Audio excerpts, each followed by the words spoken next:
I would like to talk about burnout for just a little bit, and some of the things that I've dealt with.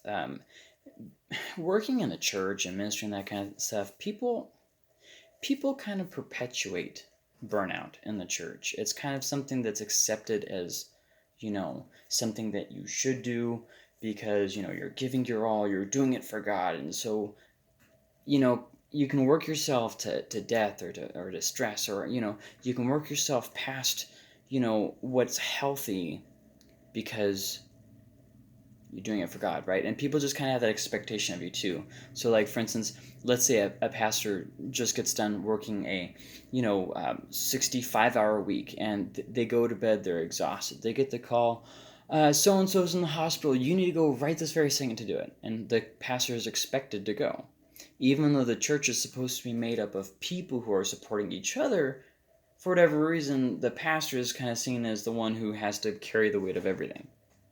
And if they don't go, then now they have people who are them and their whole family is going to be mad at them. See what I mean?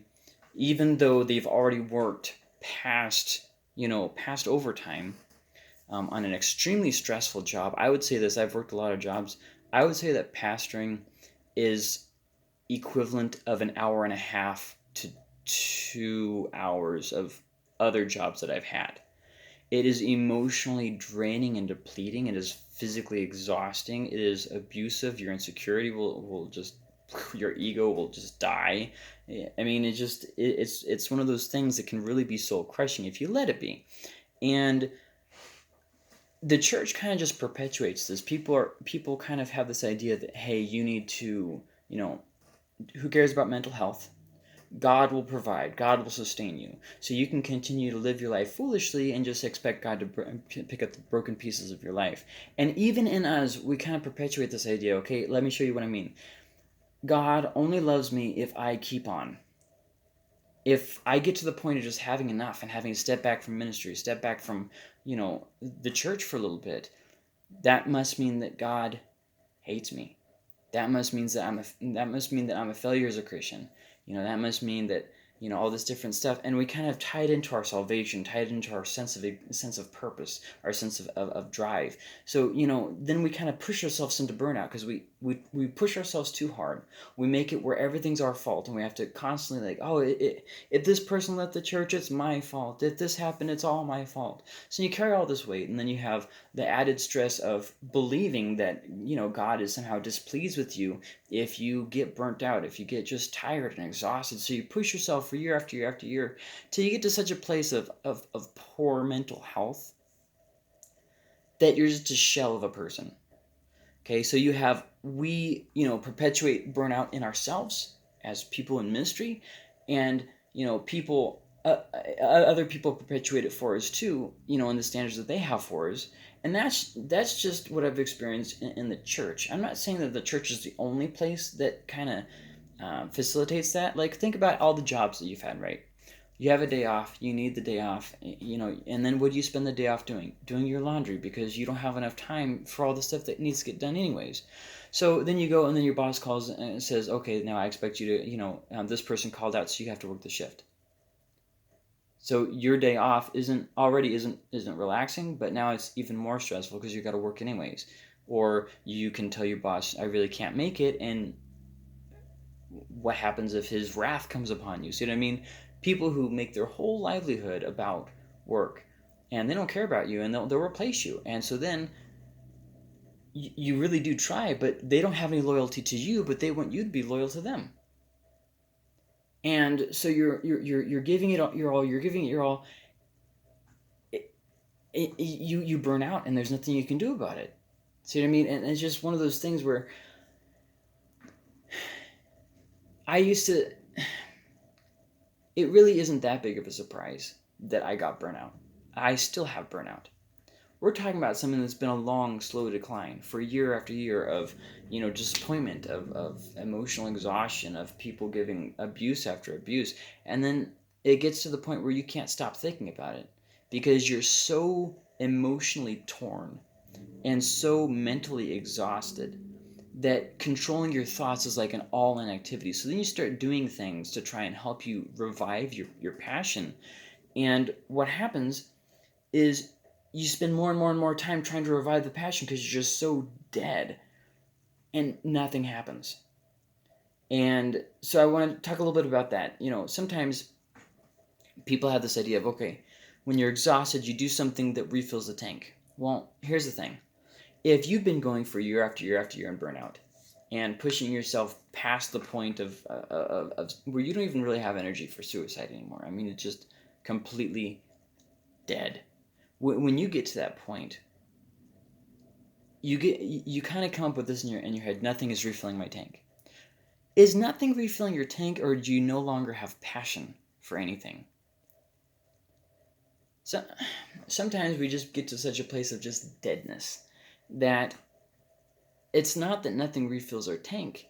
It's just that we're equating refilling our tank with having passion, and those two things are not the same. Refilling your tank is things that help you to perk back up. I mean, that's the only way I can think of in such a limited amount of time to talk about that. But something you have passion for, something that excites you. Well, if you have a job that doesn't really excite you, and you deal with a lot of problems that doesn't really excite you, and you see what I mean? You have all these things where it doesn't matter how much time you spend refilling your tank, you're not going to suddenly have a passion for something that you don't have a passion for. And that's okay. You don't have to live your life by passion. You don't have to live your life by your emotions. In fact, that's actually the exact opposite thing. You don't want to live your life by emotions and passions. It'll get you in a lot of problems. But there are things that you can do to give you passion in life. Number one, you can give it time. Sometimes passion will resurface after just time. Sometimes you can try something new. I'm not saying just pack up all your things and move, or just quit your job, which is you have a job, and go get another job. I'm not saying that, but try something new. Learn a new language. Try a new instrument. Go out and do something you wouldn't normally do instead of just sitting around your house or whatever. Or sit around your house instead of going out. Have fun with stuff. Sometimes, like for instance, you're learning guitar, you sit there all perfect, you have the perfect posture, you go through the same practices every single. It's not fun anymore. But if you start learning new songs, if you start having fun while you're playing the guitar instead of just focusing so much on getting all the, well, that's going to be a little bit different. It can make you have more passion for the instrument than you would have just going through the same routines over and over again. Try and be less busy. Slow down a little bit. Just calm down. These are things that can cause passion to resurface or cause you to get passion. Sometimes we try to go through things so quickly that we just don't really enjoy it. Like I got to finish another book, got to finish another book, got to finish. How about you enjoy the book that you're reading? I mean, you could do that. Um, so, there is a difference between refilling your tank and not having passion. And so then the last thing I want to talk about, I was watching a video, and they were talking about 3 things that cause burnout. The first one was depersonalization. Now, they said depersonalization in the sense of you no longer feel like you're in control. Maybe you kind of feel like spacey or whatever. I think that can be pushed a little bit further than that. I would say where you feel like you're not in control, everybody else is calling all the shots for your life, and nothing that you do seems to make any difference, and that kind of stuff. I think that it's more than just that. It's where you just don't feel like you're in control of your life. If somebody else is calling all the shots, you can't get away from it. You're trapped. You're boxed in, right? Then the second thing is emotional exhaustion, right? So you deal with a lot of problems, or people who cause problems, or people leaving the family or divorce or whatever. You deal with a lot of that kind of stuff, and it gets emotionally exhausting. One thing really isn't going to probably kill you, but when you have emotional thing after emotional thing, it just plummets you. And when you work in a job like pastoring, for instance, where that's all you do is deal with emotionally exhausting things, you kind of have to be real with yourself about that, and realize that, I mean, it's something that needs attention. I guess that's what I'm trying to say. And something, the third thing that they mentioned, depersonalization, emotional exhaustion, a lost sense of accomplishment or achievement. And when you have dreams and you set out to fulfill them and all of them die, that is very, why even try? And then you start going through this kind of withdrawal where What's the point of practicing my guitar? I'm just going to die and all the knowledge is just going to be lost anyways. And you start going through this severe depression. And then eventually you'll get to the point, hopefully, of realizing it's about the experience. Right now, while I'm playing my guitar, I am experiencing something. I'm doing it for fun. See what I mean? And when you get to that place, you realize it doesn't matter if you have to have every single book in the world that you love, because you're just gonna die and leave it anyways. You don't have to, stick with all the things and be faithful to. It's just a guitar. I mean, if you play guitar and you hate the guitar, just stop. I started out on the piano. I stuck with it for a number of years. I hated it, so I quit. And then I went to guitar and I really liked it.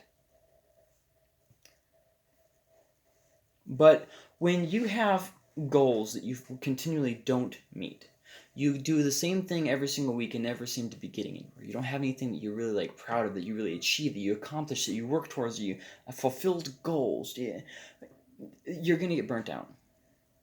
People need the sense of accomplishment, the sense of I did it or I can do it, right? So let's say you have this book that you've been wanting to write for years. You should plan about 10 years for your first book. It's a time-consuming task, and it'll really, you'll have to develop as a writer, but then at the same time, if it's been over 10 years and you're no closer to finishing it, there comes a point when you have to say, okay, do I cut my losses and just move on? I'm not a writer, or do I make the time and finish this? Because if you keep it there in that limbo state, it's going to exhaust you. It's something similar happens where if you have a bunch of stuff that you put off till later, that can be helpful. If you're overly busy, you reorganize your schedule, you put it off, you do it tomorrow, that's fine. It'll help you be able to manage if you're too busy. But if all you ever do is put stuff off, and especially things that are very stressful, you've got 6 or 8 things that are very stressful that are just sitting there and they're staring at you, you're staring at them, there's a lot of awkwardness going on there. What's going to happen is you're going to get exhausted. And so that takes us to those 3 things. Depersonalization. Okay. Sometimes you're going to be in a situation where there's just not much you can do about that one. The dramatic steps necessary to do something about that might cost you more than it's worth. Do you really want to lose family or friends? Do you really want to lose your house, your job? You can change your mindset on the things that you have, where you realize, no, they're not keeping me here. I'm keeping myself here. And you just kind of work through it in your own way. Everybody has different brains that are wired differently, but where you make it more your choice, where you realize what you could do and what you choose to do. I feel trapped in this job because my employer and I stay. I choose to make that choice. It's part of me. I'm choosing this because of this. My boss wants it to be all about how he has control over me, but I have chosen to make it a thing about how I am working for money to pay for this. See what I mean?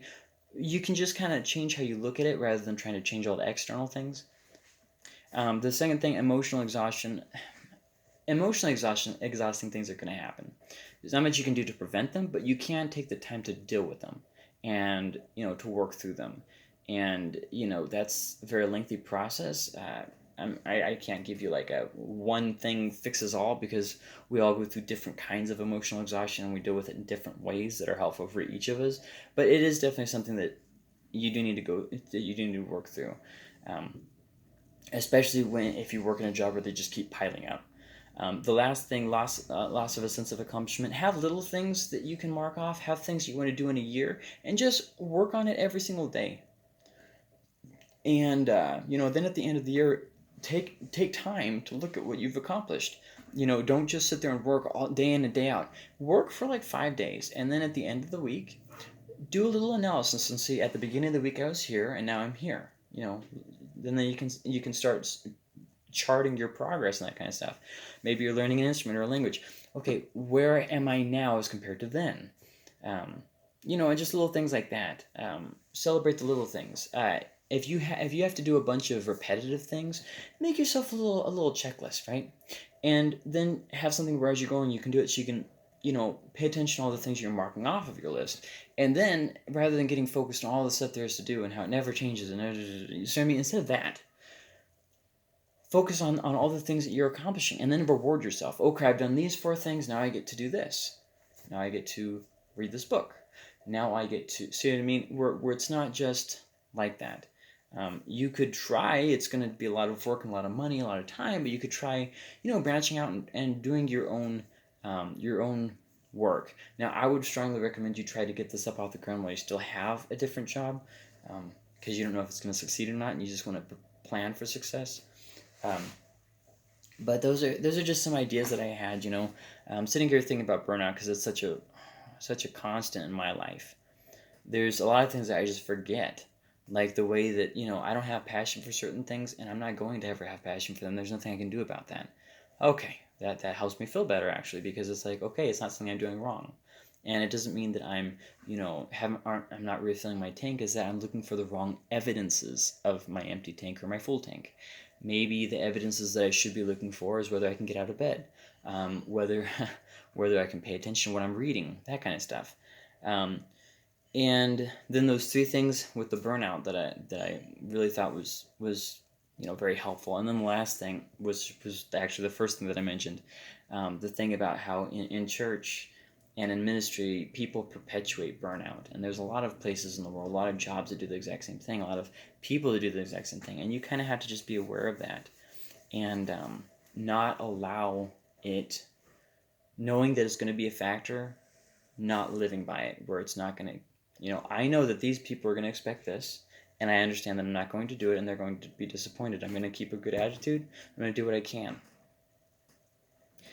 And,